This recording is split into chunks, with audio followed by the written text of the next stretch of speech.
जो girlfriend boyfriend culture है ये स्त्री का अपमान है। तेरी माँ किसी से घूमे फिरे, लफंटरबाजी करे, ठीक है ना, hey how dare you say that, तो गुस्सा आ जाएगा आपको। आपकी बहन किसी के साथ घूमे तो hey how dare you say that.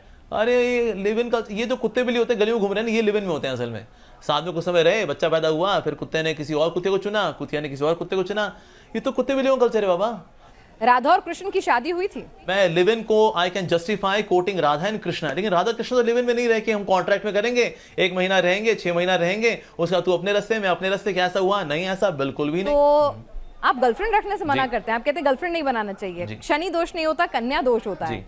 उसको लेकर सवाल भी उठते हैं और आलोचना भी होती है। बिल्कुल। क्या सनातन प्यार की इजाजत नहीं देता? आप तो कृष्ण भक्त हैं, वहां तो कृष्ण तो खुद राधा कृष्ण एक अटूट प्यार के बंधन का उदाहरण है। शादी करके प्यार की इजाजत देता है। हाँ जी बिल्कुल। मैं पहले मैं इस पे आऊंगा आज के लड़का लड़की गर्लफ्रेंड बॉयफ्रेंड पे, फिर मैं आऊंगा राधा कृष्ण पे। ठीक है कि राधा कृष्ण में गर्लफ्रेंड बॉयफ्रेंड का फंडा अप्लाई होता है कि नहीं होता है, that's second part of my answer. But first part ये है कि जो गर्लफ्रेंड बॉयफ्रेंड कल्चर है ये स्त्री का अपमान है। जितने भी लड़के बोलते हैं कि ना क्यों प्यार कर रहे हैं, क्या दिक्कत क्या है जी आपको, यार ठीक है तेरी माँ किसी से प्यार करे, ठीक है ना, तेरी माँ किसी से घूमे फिरे, लफंटरबाजी करे, ठीक है ना, hey how dare you say that, तो गुस्सा आ जाएगा आपको। आपकी बहन किसी के साथ घूमे तो hey how dare you say that, तो मतलब आपकी माँ और बहन किसी के साथ घूमे तो गलत है, लेकिन आप किसी माँ और बहन किसी बहन के साथ आप घूम सकते हैं। हाँ, दैट्स राइट। तो ये तो लॉजिकली इनकोहेरेंट है, ये तो लॉजिकली गलत है एक्चुअली। तो इसलिए जितना भी कल्चर है गर्लफ्रेंड बॉयफ्रेंड का, इसमें अल्टीमेटली नुकसान किसका होता है? एट द रूट अगर देखा जाए लड़की ही बेचारी नुकसान में रहती है। अगर वो बेचारी गर्भवती हुई, कौन संभालेगा बच्चे को? या तो गर्भपात कराएगी, वो हिंसा करेगी, बच्चे की जान लेगी अपने ही बच्चे की, या फिर बच्चा पालेगी तो अब बाप तो है नहीं, क्योंकि तो बॉयफ्रेंड वाला चक्कर था, ये आगे तो बढ़ लिया। ये तो फंसती बेचारी कौन है? लड़की ही फंसती है। तो हम सोचे girlfriend boyfriend culture is very advanced culture. यहाँ जैसे लिव इन का आजकल हो गया, लिव इन है। अरे ये लिव इन का, ये जो कुत्ते बिल्ली होते हैं गली में घूम रहे हैं, ये लिव इन में होते हैं असल में। साथ में कुछ समय रहे, बच्चा पैदा हुआ, फिर कुत्ते ने किसी और कुत्ते को चुना, कुतिया ने किसी और कुत्ते को चुना। ये तो कुत्ते बिल्लियों का कल्चर है बाबा। तो इसीलिए ये कोई प्यार मोहब्बत वाला ये जो केस है, ये कोई एडवांस कल्चर नहीं है। हमें से कोई पसंद नहीं करेगा हमारी माँ और बहनें इसमें लगे। हम हमारी माँ बहन खबरदार किसी ने आंख उठाई। क्या आपकी नजर में महिलाएं इतनी बेअक्ल हैं? क्या महिलाएं इतनी कम अक्ल हैं, उन्हें अपना अच्छा बुरा नहीं पता? क्या वो खुद जज नहीं कर सकती? क्या आज एक महिला देश की राष्ट्रपति हो सकती है, इस देश की महिला प्रधानमंत्री हो सकती हैं? लेकिन सुनिए ना, वो अपने आप सोच लेंगी ना। मतलब हर एक इंसान को, सनातन की तो खूबसूरती है ये ना कि सबको आजादी है। हमारे सनातन में ये परंपरा थी ना स्वयंवर की, कि आप खुद चुनते थे अपने लिए। तो आप भाई उनको चुनने दीजिए, उनकी अपनी इच्छा है, वो लिव इन में रहना चाहें, वो मल्टीपल बॉयफ्रेंड्स या पार्टनर्स रखना चाहें, या फिर वो एक सिंगल पार्टनर रखना चाहें, तो ये एक लड़की को भी चुनने दीजिए ना। मतलब इसमें जजमेंटल क्यों होना? बतौर स्पिरिचुअल गुरु आप जजमेंटल क्यों हो रहे हैं कि वो लिव इन में जो रहता है वो गलत है? बिल्कुल चुने, लड़की चुने ना। नहीं, स्पिरिचुअल गुरु आप क्यों जजमेंटल हो रहे हैं? जजमेंटल नहीं हो रहे, हम तो आपको फैक्ट्स बता रहे हैं। फैक्ट्स ये बताते हैं यूरोप के अंदर मैं आपको फैक्ट्स बता रहे हैं। अब तो यूरोप के अंदर आता है 250 million pounds are spent to take care of these बेचारी मदर्स जो लिव इन में रही, प्यार कर बैठी, उनकी चॉइस थी। फिर लड़का तो लफंटर था, वो तो आगे चला गया। अब ये अपने बच्चे को लेकर बेचारी संघर्ष कर रही है उसको पालने के लिए। अमेरिका के अंदर $350 million are spent by government to take care of these ladies. Ultimately संघर्ष तो ये बेचारी करती है ना। अब बोले नहीं उनकी चॉइस है, मर रही है तो मरने दो ना उनको। हम क्यों मरने दें? हमारे परिवार का हिस्सा है वो। ना समझी में किसी के चक्कर में आ गई बेचारी। ना समझी किसी से भी हो सकती है, लड़की से भी हो सकती है, लड़के से भी हो सकती है। तो अगर वो ना समझी में कोई भटक रही हो तो हम उसको जहाँ भटक, तेरी चॉइस है ये तो हम तो बल्कि हम उसको एलिनेट कर रहे हैं हम। तो इसलिए उसको बचाना चाहिए बेचारी को। नहीं तो बेचारी 35 टुकड़े होते हैं बेचारी के, फिर हम कहते हैं देखो तो गलत है, स्त्री का अपमान है।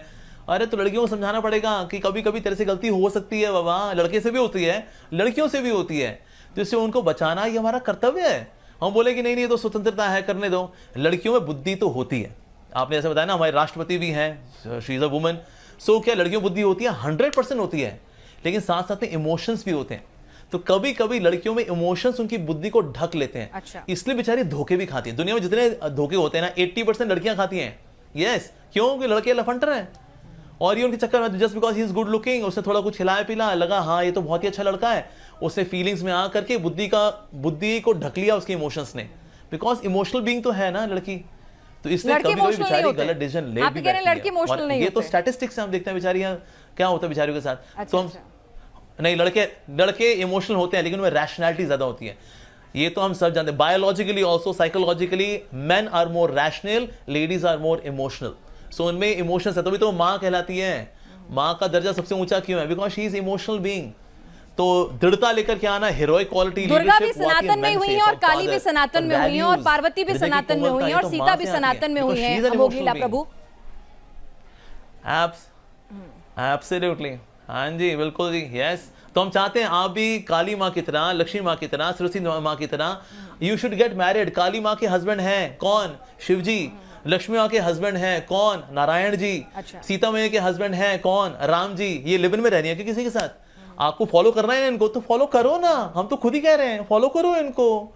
Why are you having your own different model? फिर बाद में दुख पाती हो बेचारी।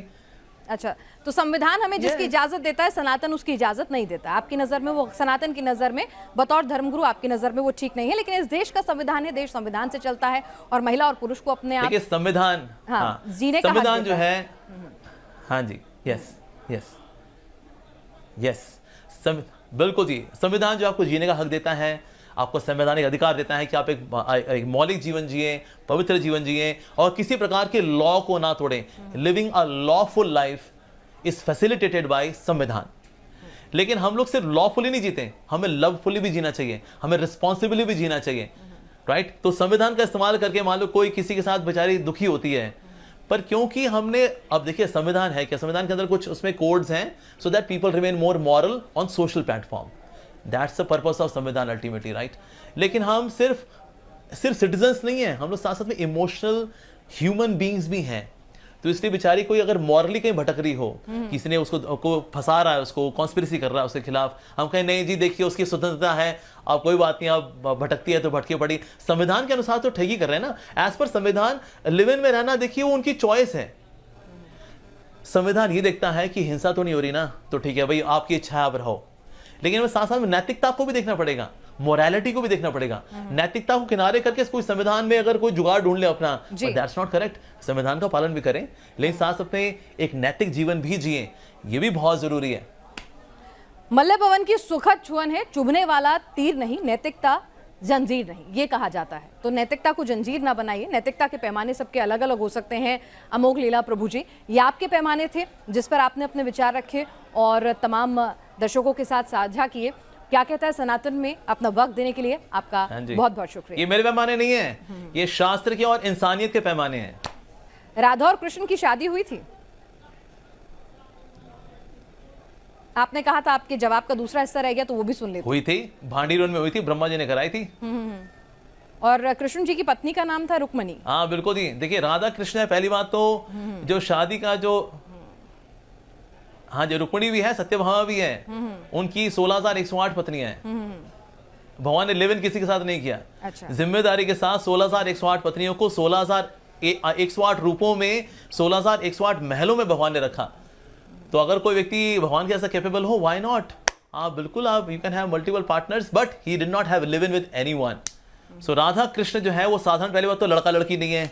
जैसे हम लोग बायोलॉजिकल मेल बायोलॉजिकल फीमेल होते हैं, तो भगवान बायोलॉजिकल मेल और राधा जी बायोलॉजिकल फीमेल नहीं। गोविंदम आदि पुरुषम तमहम भजामि। ब्रह्मा जी कह रहे हैं हे गोविंद आप तो आदि पुरुष हैं, और राधा जी कौन है? आदि शक्ति हैं। तो शक्ति और शक्तिमान को हालांकि विवाह की आवश्यकता नहीं है, because they are on different platform of existence. लेकिन फिर भी शिक्षा देने के लिए भांडीर वन में भगवान ने ब्रह्मा जी के द्वारा, who can be better please and Brahma ji, Radha Krishna विवाह हुआ भी है। हालांकि उनको विवाह की आवश्यकता नहीं है। सोचे मैं लिव इन को I can justify coating Radha and Krishna, लेकिन राधा कृष्ण तो लिव इन में नहीं रह के हम कॉन्ट्रैक्ट में करेंगे, 1 महीना रहेंगे, 6 महीना रहेंगे, उसका तू अपने रास्ते में अपने रास्ते, क्या ऐसा हुआ? नहीं, ऐसा बिल्कुल भी नहीं है।